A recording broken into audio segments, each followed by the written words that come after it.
Beno ba, ekuazio sistemakin jarraituz, ja ekuazio linealak landu ostean, orain ekuazio sistema linealak ikusiko ditugu. Aurten, ez linealak ez ditugu ikusiko, hurrengo urterako utziko ditugu. Bale? Beraz, orain ekuazio sistema linealak ikusiko ditugu. Orduan, bi ekuazio linealek sistema bat eratzen dute. Bai, bi ekuazio lineal ditugunean, biek sistema bat eratzen dutela esaten da. Eta sistemaren soluzioa bi ekuazioen soluzio komuna da. Bai, ekuazio bakoitzan soluzioen artean, aman komunean dagoena hori izango da sistemaren soluzioa. Baina, bueno, hobetu ulertzeko adibidetxo bat ikusiko dugu. Demagun, ematen dizkigutela bi ekuazio lineal hauek, bai? Biak sistema bat osatuz. Bai, orduan, askatzeko egingo dut goiko ekuazio linealean. I atera eta beko ekuazio linealean ere bai, I askatuko dut. Bale, behin I askatuta dugula, badakigu x-i balore ezberdinak emanez, balio taula bat osatzen goiko ekuaziorako, zein beheko ekuaziorako, bai? Eta behin balio taula daukagunean, konturatzen gara balio guztien artean, bat aman komunean dutela. Bai, ba hause, aman komunean duten hause izango litzateke ekuazio sistemaren soluzioa. Bale.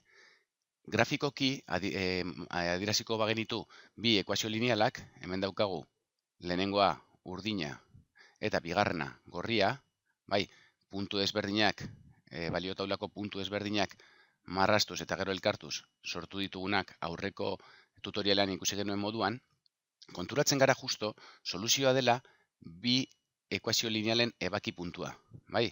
Beraz, hemendik ondorioztatzen dugu, ekuazio sistema lineal batek soluzioa edukiz gero, soluzioa bi ekuazioen ebaki puntua dela. Bale?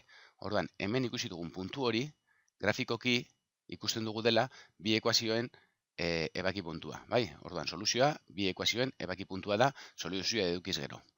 Baina, kasu berezi batzuk badaude. Bai? Beti ez da honelako soluzio bat ateratzen sistema batean. Orduan, gertatu daiteke, ekuazio sistemak soluziorik ez izatea, edo beste dela infinitu soluzio edukitzea.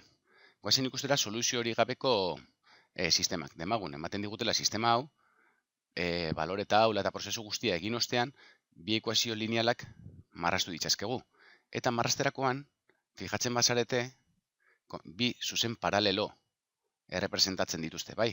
Orduan, zein da bi zuzen hauek aman komunean daukatena?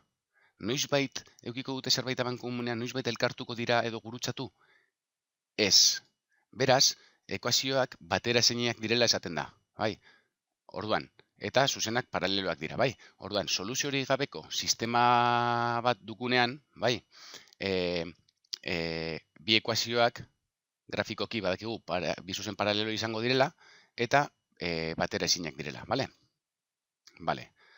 Eta infinito soluzio dituzten sistemak, beste adibide hau grafikoki marrastuz gero, honelako egoera bat da, bai? Grafikoan, zuzen bat bestearen gainean erortzen denean, bai, infinito soluzio dituzte, bai, ze hemen, zuzen batentzako balio duen soluzioa, ere beste zuzenarentzako balio du, bai, beraz, infinito soluzio dituzte eman komunean. Orduan, infinito soluzio topatzen baditugu, esaten da, bi ekuazioak baliokideak direla. Bai, eta grafikoki, zuzenak gainezarri egiten direla. Bata, bestearen gainean erortzen direla, bai. Bueno, hauek izango lirateke kasu bereziak, bai.